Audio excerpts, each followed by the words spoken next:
Nuestra invitada esta noche, nuestra primera invitada esta noche es la fiscal de la Nación. La doctora Adelia Espinosa está aquí cuando se han presentado denuncias en su contra, denuncias constitucionales no solamente desde el Congreso, sino también desde el Poder Ejecutivo. Doctora Espinosa, muchas gracias por acompañarnos esta noche. Muy buenas noches, Mávila. Gracias por la invitación. A ver, vayamos a una denuncia en particular, ¿no?, en la que se menciona que usted habría blindado a otro fiscal supremo, al doctor Pablo Sánchez, a cambio de que éste vote por usted para elegirla como fiscal de la Nación. El doctor Pablo Sánchez estaría inmerso en una investigación, a su vez, por haber impedido un allanamiento. Y a cambio de eso, de haber archivado esa denuncia en contra de él, es que usted se habría beneficiado. Un intercambio de favores, es lo que dice la denuncia. ¿Qué pasó realmente con ese archivamiento de la denuncia del doctor Sánchez? Lo primero que debo decir es que cuando asumí el conocimiento de ese caso para resolver, no encontré ningún elemento objetivo o prueba objetiva para poder emitir una denuncia. Lo que sucedió es lo siguiente. Estos hechos de la intervención que se hizo por parte del ex fiscal Rurush fue el 10 de julio de 2018. Claro, que era el encargado. El encargado de hacer una diligencia, perfecto. Muy bien, él estuvo allí, llegó y él refiere que recibió una llamada, en plena diligencia recibió una llamada. Lo que sucede, Mávila, y esto tiene que saberlo toda la población, porque se está especulando demasiado, es que él dice, sí, hay un video que él recibe la llamada. Es más, la llamada existe. El señor ¿Era la llamada investigado, de Pablo Sánchez, sí, en efecto, diciéndole no intervengas, no, suspendiendo la diligencia? Hizo la llamada. Lo que sucede es que no se escucha lo que le dice. No se escucha, no lo pone en altavoz. Y lo peor, él como fiscal y todo fiscal sabe que cuando en una diligencia pasa cualquier situación, cualquier circunstancia o detalle, se deja constancia en el acta. Él lo que hace simplemente es poner todas las incidencias y no pone ni la llamada ni la supuesta amenaza. ¿Qué sucede? Para que haya obstrucción a la justicia, porque es el delito que se ha investigado. Sí, ¿Qué dice? El Código Penal dice en términos sencillos, tiene que ser por fuerza física, por amenaza o por un ofrecimiento ilegal, por un ofrecimiento. El señor Rurush dice que fue amenazado, pero la amenaza tiene que ser objetiva, no por dichos. No puede ser por dicho. O sea, yo digo que me amenazó, pero un momento, cuando el señor investigado rindió su declaración, él dijo que no lo amenazó. Sí lo llamó y que le dijo otras cosas, pero no lo amenazó. Entonces, en el derecho, cuando hay contradicción entre un dicho y otro dicho, uno dice, me amenazó, y el otro dice, no lo amenacé, ¿a quién se le cree? ¿Cuál es el objetivo? Ahora, se habla de las llamadas previas del periodista Gorriti. Correcto. Que esos son indicios. Es justamente lo que le quería preguntar, porque se habla de una llamada a Gustavo Gorriti con la cual se frustra la diligencia fiscal. Lo que sucede es que acá hay varios momentos. Primero, el periodista lo llama, y sí, lo llama, y el fiscal llama, lo cual sí debo decir que es una inconducta, por lo menos. La sola llamada, Mávila, y eso lo sabe cualquier buen fiscal o buen penalista, la sola llamada no es delito. La sola llamada no es delito. El hecho de que Gustavo Gorriti llamara al fiscal Pablo Sánchez no es delito, pero es una inconducta por parte del fiscal que recibe la llamada. Del fiscal. Cualquier ciudadano puede conseguirse el teléfono, pero el fiscal... Primera conclusión, eso sí el debo fiscal decir, incurrió en una inconducta. Totalmente, es una inconducta, porque el Código Penal no dice que una llamada en esas circunstancias es delito. Lo que se tenía que verificar por mi parte como fiscal de la Nación que persigue el delito es una prueba, un elemento objetivo. Si el señor Rurush, por lo menos en ese instante, hubiera dejado constancia, o hubiera puesto en altavoz, o hubiera hecho escuchar a los policías que lo acompañaron, teníamos los indicios, los elementos, pero su solo dicho, y ojo, después de 5 años él habló, ni siquiera él denunció. ¿Pero el allanamiento se llevó a cabo o se suspendió en la práctica? Esa diligencia fue irregular y está en el acta porque él mismo admitió que no llevó la disposición con la que se ordena la diligencia. Y todo fiscal, eso lo sabe todo el Ministerio Público. Un fiscal no puede ir a ninguna casa, local, terreno, lo que fuera, para una diligencia, así sea para entrega voluntaria de documentos ¿Y por o qué lo que lo fuera. hizo Ruruch? ¿Al amparo de qué? Él dijo que tenía una disposición y que se había olvidado y que por eso en el acta está, que por no tener la disposición a la mano, él levanta el acta y pone de que va a suspenderla. Pero eso es irregular, porque en realidad él debió estuvo más de 2 horas en ese local, estuvo más de 2 horas. Tenemos tecnología, Mávila. ¿Por qué no se lo enviaron por el celular? ¿Por qué no lo pidió? Hasta podían haberlo llevado con un taxi, Miren, acá el señor Ruruch lo que está haciendo realmente es lamentable. Yo no voy a atacar porque a mí me están atacando por todos lados. Yo lo único que digo es que cuando actúa el Ministerio Público y como fiscal de la Nación soy objetiva. Y yo no tengo que blindar a nadie ni intercambiar favores con nadie. Y lo digo tajantemente, sí hubo una inconducta funcional, disciplinaria, administrativa. Si el señor Ruruch hubiera denunciado a tiempo, por lo menos se le hubiera sancionado al señor investigado supremo, se le hubiera sancionado. Recién se conoce todo a fines 2023 y cuando la Junta Nacional de Justicia asume la investigación disciplinaria por la mala conducta del fiscal supremo, sí, ya había prescrito y lo tuvo que hacer prescribir. El señor Ruruch tiene que responder por eso. Ahora, sin embargo, existió un proyecto previo de denuncia constitucional que elaboró Juan Carlos Villena, ex fiscal de la Nación. Falso, ¿no? falso, Mávila.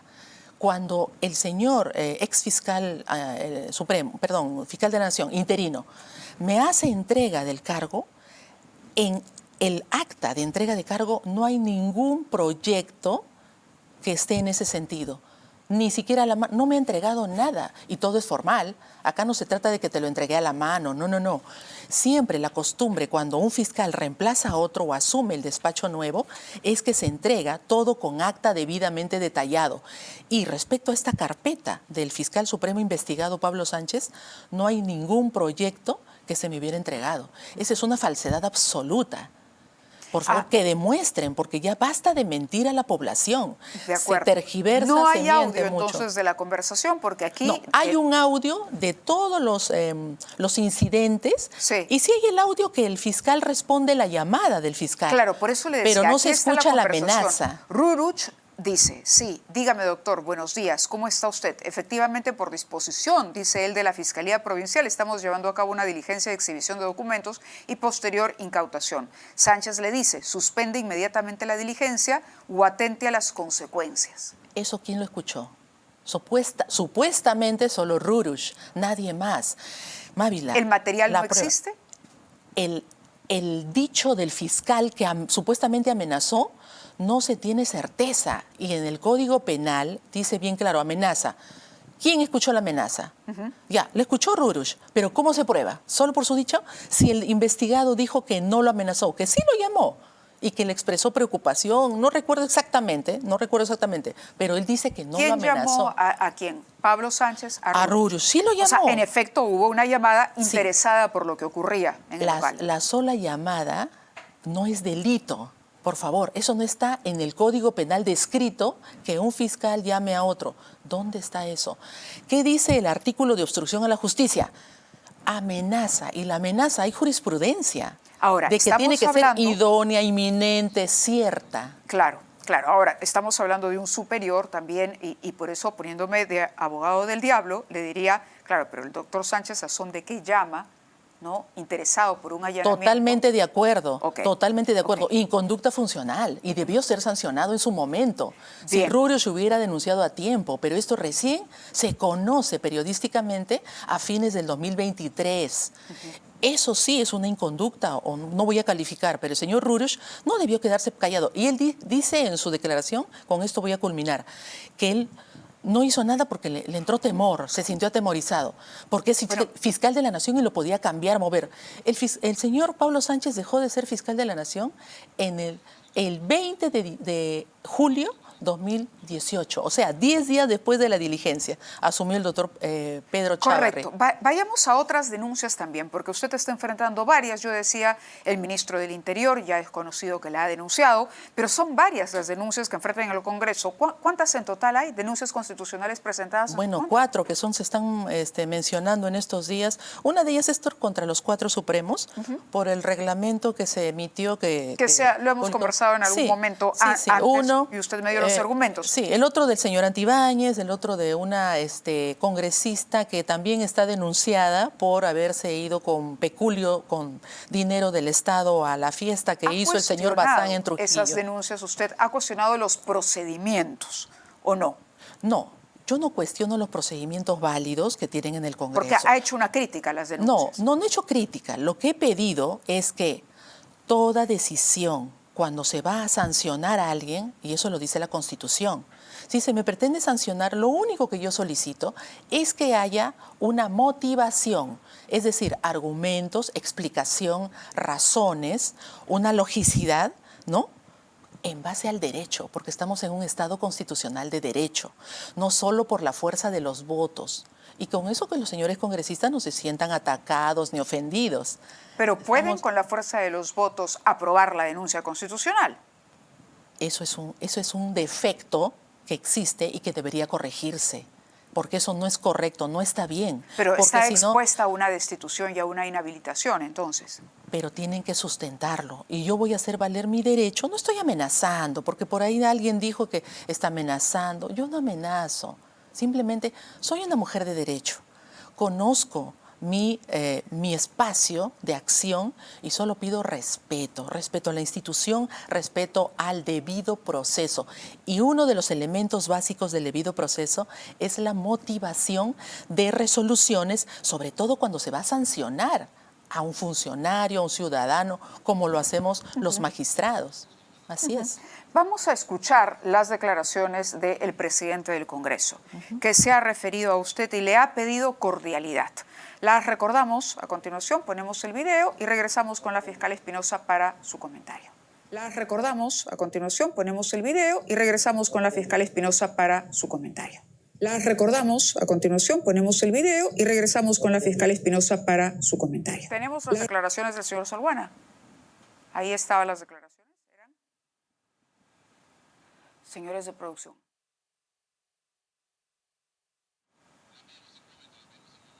A ver, las vamos a pedir en un momento, pero lo que ha dicho concretamente es que le pide cordialidad. Y esto porque dice que usted no ha sido cortés, que no ha participado de algunas mesas en las que se iba a tratar justamente el tema de la organización del sistema de justicia, los problemas que hay para enfrentar a la delincuencia. ¿Cómo le responde usted a ese reclamo de cordialidad? A ver, cordialidad siempre la he tenido, es más, con el señor cuando nos hemos cruzado en algunos momentos, pocos momentos que nos hemos encontrado, por supuesto que soy respetuosa, cordial, ¿no? Con él y con cualquier persona, grande o pequeño. Ahora, que no he participado en las mesas. Por supuesto, el año pasado, antes de Navidad, hemos estado en la Comisión de Reforma de la Administración de Justicia, ¿no?, que preside la señora presidenta del Estado, la señora Dina Boluarte. Hemos estado con los demás representantes. Bueno, hasta el momento es la única mesa que se nos ha convocado desde que yo asumí la Fiscalía de la Nación. Posteriormente, seguro se refiere a las mesas, en realidad ha habido una mesa solo con las cabezas de las instituciones, sí, en la que en el Congreso. Retira, creo que es. No me he retirado, no pude llegar. Claro, no asiste por temas y esto es de agenda. Un desplante. Para nada.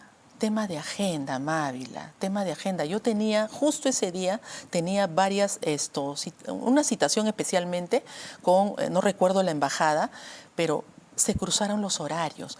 Pero no es que no ha ido el Ministerio Público, han estado nuestros expertos, nuestros técnicos allí en los debates y han estado en las siguientes mesas que solamente han ido los señores técnicos, ¿no?, los asesores a discutir. Por lo tanto, el Ministerio Público no se abstiene. Y no es que sea descortesía, al contrario, valoramos mucho los esfuerzos. Ahora, sin embargo, hay un reclamo también que ha motivado otra denuncia por desacato, porque la Fiscalía no implementa la ley aprobada por el Congreso para devolver la investigación a la Fiscalía. Y ahí hay una controversia en el Tribunal Constitucional. ¿Es correcto? Es correcto que esa mesa para elaborar un protocolo, ¿no?, coordinación entre la Fiscalía y la Policía, lo cual la gente tiene que saber. El protocolo no es un reglamento, el protocolo es una guía de buenas prácticas, de coordinación. La ley 32130 está en vigencia, se está ejercitando. Es más, estamos trabajando con la policía en el marco de esa ley. Se está respetando. Nadie ha dicho que no se cumpla la ley. Esa es una desinformación. Pero a la par es cierto que está pendiente una decisión nosotros, del tribunal. En ejercicio de nuestra autonomía, en el interín de que se estaba participando con uno de nuestros fiscales y un asesor en esa mesa, en ese interín ya habíamos presentado la demanda de inconstitucionalidad porque es un ejercicio válido del derecho de nosotros como institución autónoma. Lo presentamos e inmediatamente seguimos trabajando en la mesa. Pero cuando el 8 de febrero, si mal no recuerdo, se nos notifica ya procesalmente por el Tribunal Constitucional la admisión de nuestra demanda de inconstitucionalidad, nosotros respetuosamente comunicamos que nos vamos a retirar temporalmente, momentáneamente. No estamos diciendo no queremos, nosotros rechazamos nada. Mucho temporalmente hasta que se resuelva la demanda de inconstitucionalidad para guardar coherencia con nuestra demanda. Que no aplique la ley. Falso, a pesar de que está vigente. Falso. Miren las carpetas, miren las investigaciones. Por favor. ¿La policía está realizando la investigación entonces? Depende de las coordinaciones, porque los policías hacen un muy buen trabajo, especialmente en provincias, acá en Lima también. Hay mucho nivel de coordinación, hay bastante armonía con nuestros fiscales. ¿Por qué? Porque hay un interés común, porque tenemos la misma misión de combatir el delito. Y la 32130 está en toda su extensión ejercitándose y respetándose. Nosotros vamos a esperar simplemente para ese protocolo, porque nosotros no podemos demandar y después ir a hacer un protocolo, porque eso sería un poco, no es ir en contra de nuestros propios argumentos, no es falta de respeto para nada con ninguna institución. Doctora, quiero preguntarle también por declaraciones de la presidenta Boluarte. Cuando hablo de este golpe entre la prensa, ¿no?, que se ponía de acuerdo, jugaba en pared, creo que ese fue el término que utilizó la mandataria, con el Ministerio Público, porque ella dijo, los golpes de Estado ya no vienen de los militares, ahora vienen del Ministerio Público, que se junta o conspira junto a la mala prensa para derrocar al gobierno o para interrumpir la marcha democrática del país. ¿Qué le respondió a la presidenta sobre ello? Sobre este golpe de Estado. No voy a opinar sobre opiniones y más aún de la más alta magistratura del Estado, porque no me confronto y no es mi intención. Simplemente que yo pido respeto nada más, porque hay expresiones que pueden ser ofensivas a nuestra institución. Nosotros no expresamos... ¿Esas expresiones las considera ofensivas? Podrían ser. Ya eso queda en la subjetividad de cada uno de los miembros del Ministerio Público. Lo único que yo digo es que en todo caso hubiera sido interesante que nos dé un ejemplo en qué consiste ese supuesto golpe blanco que yo particularmente no entiendo de qué se trata o en qué consiste, porque no somos políticos. La fiscal de la Nación y todos los fiscales del Perú no somos políticos, por lo tanto, ¿en qué golpe se estaría pensando? No entiendo que se defina. Hay un ánimo por desacreditar o controlar o influir políticamente en la Fiscalía? Habría que preguntarle a las personas que se expresan de una o de otra forma. Hablo no solamente de la presidenta, sino de a quienes se consideran sus bancadas aliadas en el Parlamento, que son sumamente duros en sus críticas y que hablan incluso de llevar adelante una reforma. Sobre esa posibilidad de reforma, ¿qué opina? A ver, las reformas son bienvenidas, pero tienen que darse con participación, con opinión y con ideas u opiniones y propuestas de la institución que se pretende reformar. Porque si uno de los poderes del Estado interviene y solo con otros poderes se organizan y dicen o deciden los destinos de una institución como el Ministerio Público, eso sería quebrantar el orden constitucional. Hay 3 poderes del Estado, pero no están por encima de los organismos constitucionalmente autónomos. Modernamente ya no se piensa solo en 3 poderes que están por encima de los demás, sino que todos nos distribuimos el poder. Poder ejecutivo, poder legislativo, poder judicial, el poder persecutor Ministerio Público, el Poder Contralor, Contraloría, el Poder Electoral, que lo tiene el Jurado Nacional de Elecciones, y así la Junta Nacional de Justicia, Superintendencia de Banca y Seguros.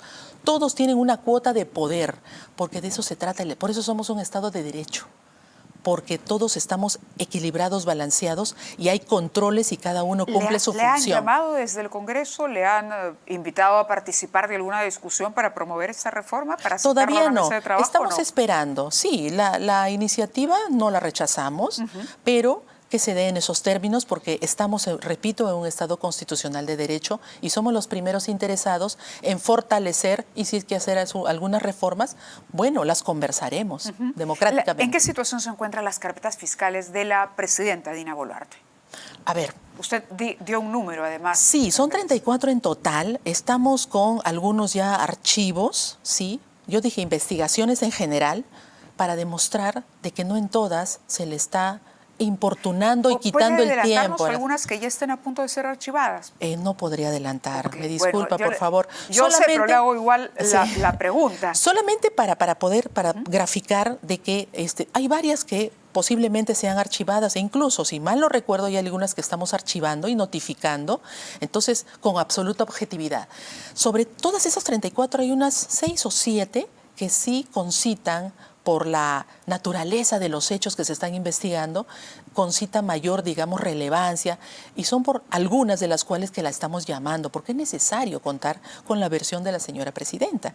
Se le llama, se le convoca, y con todo respeto, y se hacen las preguntas puntuales para que no se le distraiga más allá de sus labores. Sí, hay quienes critican justamente que la presidenta sea citada cuando en otras ocasiones se ha optado por asistir al despacho. ¿Esa es una posibilidad? Totalmente, está en la ley. Eso depende de la decisión de ella misma. Es decir, ella podría recibir... Puede decir, los voy a recibir, perfectamente, vamos. Nosotros solamente la citamos y ella sabe, y su abogado, su defensa, que es una persona conocedora, ellos pueden decir, los esperamos para que vengan a tomar la declaración. Encantada, nosotros vamos. Acá nada se impone, porque hay reglas ya en el proceso. El ministro Santibáñez insiste en que el allanamiento a su casa fue un abuso, que no ameritaba, por una denuncia de abuso de autoridad, una diligencia de esa naturaleza. Bueno, tendría que reclamársele en todo caso al juez que autorizó y que accedió a nuestro requerimiento. Nosotros no realizamos allanamientos por nosotros mismos, no decidimos si es que vamos a ir a una casa. Eso no se hace, es ilegal, inconstitucional, es arbitrario, es delito. Nosotros postulamos un pedido con sustento, con elementos, ante el juez, en este caso el señor Checli. Él evalúa y él es el que toma la decisión si nuestro pedido está correcto, si es atendible, si es necesario o no es necesario llevar adelante el allanamiento. Por lo tanto, sí. ¿Por qué se critica? Bueno, la crítica es válida, pero no es ilegal. Claro, estamos también al pendiente de la audiencia del día viernes en la que se debe evaluar el impedimento de salida del país para el ministro Santibáñez. Él ha dicho que respetará la decisión del Poder Judicial. Eso es lo que corresponde, claro que sí. Pero había nuevos elementos que se presentaron en ese momento. ¿Por qué la Fiscalía cree que se debe impedir la salida del país del ministro Santibáñez? Es una medida cautelar, ¿no?, para precisamente evitar, si es que se comprueba, y eso lo va a decidir nuevamente el señor juez, que es el órgano decisor, tiene que decidir si es que es atendible, si es que hay riesgo de que la persona se pueda sustraer o pueda viajar y no volver. Porque tratándose de un ministro de Estado, también hay quienes dicen, pero es un ministro de Estado no puede darse a la fuga porque tiene un compromiso aquí con el gobierno. Ese arraigo podría servir para descalificar. Tendrá que discutirse, Mávila. Todos los argumentos son, digamos, recibidos, ¿no? Son bien recibidos, pero eso se discutirá. Nosotros tenemos una estrategia. Repito, nosotros requerimos, postulamos, solicitamos. Si no es de recibo, si no es correcto, el juez rechazará. Y nosotros no nos vamos a molestar, acataremos. También hay voces en el Congreso que hablan de este sistema de unidades de flagrancia, ¿no?, que está presente la policía en muchos lugares, está el Poder Judicial, pero que le reclaman al Ministerio Público que no participe, del desarrollo de este sistema, que muchas veces no hay personal de la Fiscalía. Es más, hace buen tiempo ya el propio ministro recorría alguna de esas unidades y mostraba al personal del Poder Judicial trabajando, pero se veía vacío la zona que había sido destinada para los representantes del Ministerio Público. Lo que sucede, Mávila, es que nosotros las 24 horas trabajamos, pero se ha demostrado también que allí en el módulo de flagrancia los señores jueces solamente están en un horario de oficina, no están las 24 horas. Nosotros no podemos estar allí las 24 horas porque la flagrancia se cumple o se comete dentro de las 24 horas del día. Nosotros tenemos nuestros despachos con nuestro personal. La policía nos comunica o nos dice, hay un detenido en flagrancia, señor fiscal, vamos a coordinar, y nosotros estamos puntual. Que nos digan, más bien la información que deberían dar es en qué flagrancia el fiscal no ha estado. 0. Todos los fiscales estamos siempre cuando se comunica una detención en flagrancia, porque no vamos a estar, los fiscales, no nos sobran fiscales para tenerlos ahí sentados esperando. En el turno tenemos casos de flagrancia, casos de no flagrancia que son la mayoría, son la gran mayoría, y que son los casos más graves: sicariato, extorsión, secuestros, violaciones. A propósito de eso, no quería terminar la entrevista antes de que el tiempo nos marque la producción de que ya debemos concluir. Quería preguntarle por los efectos inmediatos de la restitución de la detención preliminar. ¿Se han producido detenciones finalmente al amparo de esta norma que acaba de ser publicada? Sí, se deben estar solicitando, sí. Comprenderá, yo no tengo la información de todo el país, pero ya los fiscales conocen su trabajo. Lo que sí debo decir es de que se va a tener que hacer un control de daños por esos 3 meses o más que han transcurrido sin esa herramienta indispensable, porque en ese interín, en esos 3 o 4 meses, han habido violaciones, han habido actos de corrupción en los que se tenía que recurrir a esa herramienta. Pero sobre todo me preocupa, y como gran ejemplo lo pongo porque es lo más sensible para la población, casos de violación de menores, donde luego de la cámara Gesell, los niños, las niñas o los adolescentes han identificado, han dado los datos, las señales de quién los agredió y no podíamos detenerlo. Eso ha sido de verdad ¿Tiene miedo a la sensible. destitución? ¿Tiene miedo a ser destituida? Miedo no, solamente preocupación de que no se sustenten las verdaderas razones jurídicas. Esa sí es mi preocupación. Pero miedo, ¿por qué? Porque yo sé, mire, no se me debe destituir, es más, todas las denuncias que están contra mí deben ser, en la etapa de calificación, deben ser declaradas improcedentes, porque estoy segura de mis decisiones que han sido ajustadas a derecho.